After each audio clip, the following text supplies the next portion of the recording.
Hello, Virgo, Sun, Moon, Rising, and Venus. This is your tarot reading for the month of February 2024. And we're going to do 9 cards, 3 rows of 3. I forgot what we're doing for a second. From the Rider-Waite-Smith deck. And they're all face down in front of me. Let's dive into them together. So Virgo, first card out is the King of Swords. You are determined. You are ambitious and highly, highly focused. Virgo, I've been telling you for the past several months now that this next 3 months in particular, February, March, and April for you, is going to be significant. And I feel the energies in your present moment right now. And you probably feel this too, where there's going to be quite huge shifts taking place in your life, your whole life, every area of your life.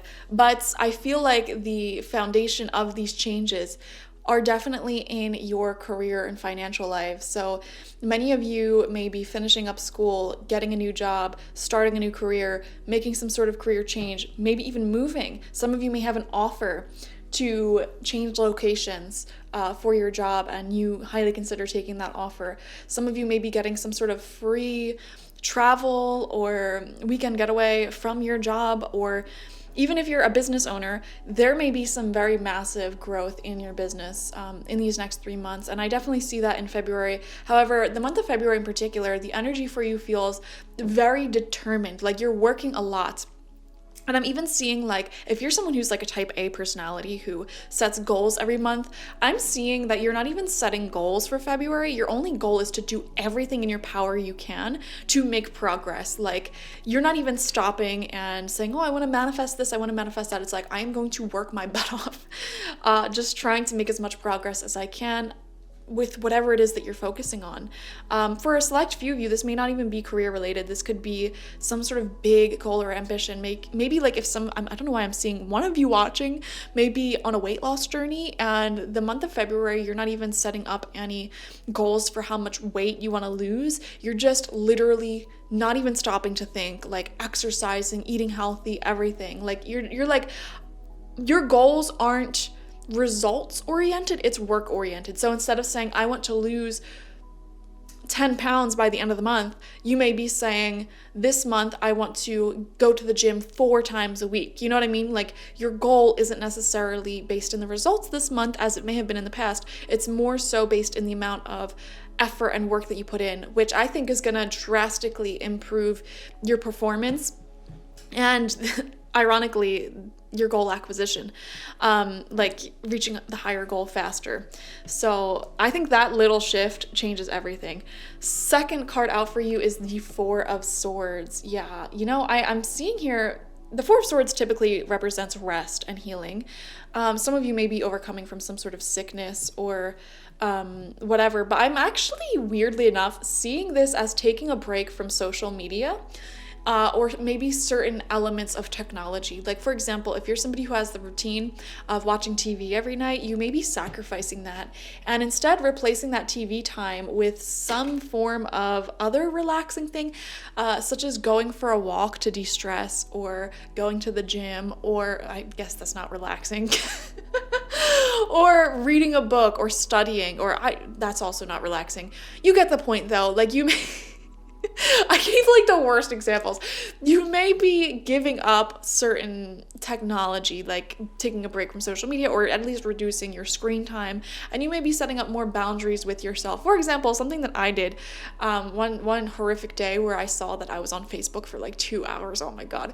I deleted the app from my home screen, so that way if I ever want to check my Facebook, I have to go into the app center and search it up and click on it. And that seems like such a little tiny shift to make, but realistically, like, it completely changed my screen time, and I got all that time back to myself to focus on things that were positive for me. So something as small as that, like that small tiny little change, that small tiny little boundary, really helped me. So I don't know, I'm seeing the 4 of Swords as you letting go of something or taking a break from something. Third card out, King of Pentacles. Yes, this is your energy. Also, notice the 2 kings here. You're very much in your masculine energy, which is a good thing for you this month. It's like, an energy you want to be in this month is what I'm seeing. It's fine. You'll have other months where you're more in your feminine energy, but this month is all about seeing results, taking action, being extremely productive and centered and grounded. And I love that you have the King of Pentacles, because this is the divine masculine expression, the highest expression of Virgo energy. And so I feel like, this is like a very pointed reading. I keep wanting to repeat the same thing. You're focusing on your goal. You're really going after it. You're seeing results. Like, your eyes are on the prize. And you're starting to feel this increasing sense of building up success, and the finish line is in sight.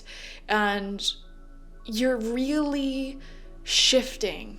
Your energy is shifting to the energy that you need to be in to be the person who has accomplished the goal that you're looking to accomplish. Does that make sense? Yeah, I'll just leave it at that. Second row of cards out, fourth card, the Knight of Cups. Okay. See, I knew there was more to this month than focusing nonstop on your goal. I am seeing a little bit of romance popping up for you guys. I'm going to be honest with you. This obviously isn't going to apply to everyone. I am seeing a not so serious romance popping up for many Virgos at this time. This could be a lover, a friends with benefits, a situationship. And it feels light, it feels casual. So if that's your thing, whatever. Even if it's not that, because I know some of you guys get offended at the thought of casual sex. I'm sorry. This is a general reading. A lot of people have various opinions and how they like to operate their life. This could literally just be a little crush that you have as well, that you like to daydream about. And it's nothing serious. It's not like you're desperately in love with this person and you're like Helga from Hey Arnold, where you have the secret shrine to them in your closet and you're just obsessed and like pining over someone. Like, no, this is just a fun little crush that you enjoy in the back of your mind, and it really helps you get through the day. Honestly, like, this little tiny romance, this exciting little thing, it allows you, weirdly enough, to work harder towards your goal, because if life was all work and no play, like, you'd honestly not be that productive, like straightforward, straight up. So, going to bed at night and just having a little tiny daydream about someone, or, just enjoying, casual flirtations is really great. If you guys aren't into like that casual stuff, some of you may be single and just started dating someone. It's the same energy. It's not yet serious, okay? I'm not promising you, though, if you're in that situation, that it will get serious, because I'm not reading into that. I don't see it thus far, so I don't know. And if you're in a serious relationship already, I wonder what this could be. Actually, weirdly enough, if you're in a serious long-term relationship, this could even be you just reading a romance novel. Something like that. Or playing a video game with like a strong romantic plot line. And obviously it's fictional, so it's not like a crush, but it's just a little something fun and playful and flirty, I guess you could say. I'm seeing some new romantic energies. Okay. Center of your spread is the Five of Wands. Okay. A little bit of conflict, confusion. I don't know why I'm seeing this as internal confusion. And for some reason, I'm seeing that it's connected to this sort of crushy energy, because it's like, you're like, what do I do with these feelings? I guess some of you are new to the concept of having a crush or just some mild feelings and not necessarily doing anything about it, which could also apply to those of you in a long-term relationship. We're all adults here. Sometimes when you're married for a long time, you're in a relationship for a long time, obviously, you are going to find other people attractive. You're going to flirt with other people, not like consciously, but just be friendly and like have a little banter, whatever. And that may cause some conflict, or even if you are, or internal conflict, like, what do I do with this situation? It's like, well, you don't have to do anything with it. That would be the ideal thing to do if you're in a committed monogamous relationship. But for others of you who are not monogamous or single, and having this sort of flirty, fun thing, your feelings may be conflicting to you, because it's like, well, is this what I want long term? Is there possibility for this? Is this person even a good partner long term? And I don't know, I just kind of see you exploring these feelings and these energies, but not necessarily making a certain decision on it. So interesting stuff. Very friends with benefits, lover, just starting to date someone type of energy in this reading. Sixth card out is the Six of Pentacles, right underneath that King of Pentacles. These are really good money cards. Some of you may be seeing a little increase in wealth. I am seeing for some of you, you may be getting paid for some charitable thing that you did that you weren't expecting to get paid for. For example, you may be helping a friend out and that friend gives you money for it. Like you may give them a ride, you may help them move, something like that, and they give you money or some sort of gift that you weren't expecting. You know, it's like you're helping someone, you're being charitable, you're not expecting anything in return, but you actually do get stuff in return. So that's very pleasant. I love that. Final row of cards out, seventh card is the Seven of Pentacles. Now, believe it or not, this is actually good, because we had the Six of Pentacles leading into the Seven of Pentacles, and this is always my sign of growth in the what is this called? In the field, the area of the cards. What the heck? In the suit. So because this is growth in Pentacles, like I said, your career or your financial life is growing in this month. Now, the Seven of Pentacles does show you may be having a little bit of frustration. This is that energy of frustration that happens right before success, okay? Like you're right about to get a job, you are right about to have your business, you know, pop off or get a big promotion or something big is about to happen, but you've been working really hard, and it's that point where it's like, is this work worth it? Like you're just wanting to sort of give up at this point. You're losing hope, you're losing faith, you're frustrated. But if you see here, he's already harvested one pentacle, so you may be already starting to see a little bit of success or finances for what you're doing. And for a lot of you, it's not really anything to live off of. You know, for example, my first YouTube channel, I get like $100 a month maybe from that. And you know, it's great. I love money, but it's nothing to quit my day job over, you know what I mean? So that's the sort of energy here. Now, you could be getting frustrated.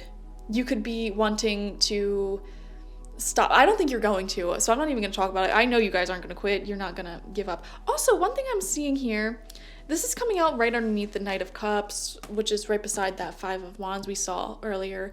And I do wonder if some of you, it feels like your mind is sort of daydreaming or constantly thinking about someone who's not committed to you in a relationship. And it feels romantic for a lot of you.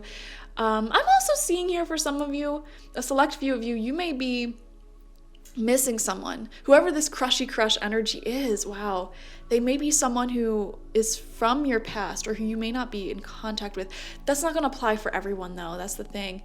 Actually, now I'm getting confused, just like you, getting confused, because now I'm picking up on multiple people. Virgo, I wonder. Some of you may be attracted to multiple people. A lot of you actually may be attracted to multiple people right now, and you may be confused by that. There may be someone from your past who you may be missing a little bit, you know, the one who got away type of energy. There could also be like a crush that you have in your present day life, like your daily life, who may not notice you, or they may flirt a little bit with you, but it's like not really anything substantial. And then for a select few of you, or I guess not a select few of you, I guess a lot of you, some of you, you have a long-term relationship on top of that. You know, these are the things that no one talks about out loud, because no, it's deeply personal, but I am seeing multiple people on your mind, and because of that there may be some confusion, like because you may find yourself daydreaming occasionally about certain people, and that makes you confused. It's like, do I allow myself to indulge in this daydream if there's, you know, this other option or this person or whatever? So I don't know, I'm getting some confusion from you in your love life. So I don't know what to do with that. That's up to you, you know, do whatever you will with that energy. Five of Pentacles. Yeah, this is the thing. I feel like some of you are like missing someone or longing for someone. This could be like a crush, like a lighthearted thing that turned into feelings that are like ever so slightly too serious. ever so slightly. It's like you're longing for someone. And I want to ask you, what does this person represent to you? Do they represent something that's missing within your own personal life? Sometimes when we have a big crush on someone, it's because they have some certain attributes or traits that we feel like is lacking in our own life. So they could be a really good reflector of what we need. You know, they may represent passion, they may represent adventure or independence, or having some sort of specialized skill that they really show off to the world. You know, what is it about this person that attracts you to them? That may show you much more about yourself than you realize. And another thing is, you know, should you just go after it? You know, the Five of Pentacles shows that help is right there. And also, I'm seeing for some of you, there may be someone in your life, whether this is a long-term relationship or this could have been an ex, someone in your past, who was always by your side, who always, you know, was next to you, wanting to help you, helping you through the worst of your hard work. You know, when you were making no money, when you were struggling, when you were going through school or something like that, you know, when you were deep in your life struggles, I feel like there was someone who was by your side. And I'm just feeling like that person may no longer be in contact or communication with you, or there may have been some growing distance. And I wonder if you're missing that person and wondering if you should reach out, but not doing it because maybe your pride or your ego gets in the way. I'm not sure. Maybe some of you will reach out. We do have 2 5s here. 5 is the number of change. So your emotional romantic life is very confusing, Virgo, I'm not gonna lie, but finances are looking good. And honestly, Five of Pentacles could be read as a bad financial card, and I'm not reading it as that. Some of you may be in the last leg of your poor finances, I guess you could say, right before your career life takes off, and right now you're working extremely hard. And it's almost like you had to experience this lack, this frustration, in order to gain the utmost, like, motivation to push through and change your circumstances. So actually, this period of separation, whether it's emotionally from someone or lack financially or health crises, had a deeper divine purpose of getting you off your butt and, you know, making bolder changes in your life, which will guide you towards these huge changes that are going to be taking place in the next couple of weeks for you. Final card out is the Eight of Swords. Your own abundance lies in front of you, and it's up to you to walk forward to achieve it. This is just your reminder of that, okay? The energies we're reading into here are very positive. Like, we see security, we see so many beautiful changes happening for you in the next few weeks. However, all of that is just words coming out of my mouth unless you're the one that takes the actions to make this change happen. So tell these people you love them if it's in your highest good to do so. Work towards your dreams, your goals. Invest, whatever it is that you feel intuitively guided to do, take the actions to do it. That's why these masculine king cards came out for you. This is your own masculine energy, okay? So thank you guys for joining me. Like this video, comment how it resonated down below, and subscribe to the channel if you have not already. Watch for your sun, moon, rising, and Venus signs to get the fullest overview of the month ahead. And if you want a personal reading with me one-on-one, the link to that is always in the description box, spiritpsychic.org. Thank you guys. Bye-bye.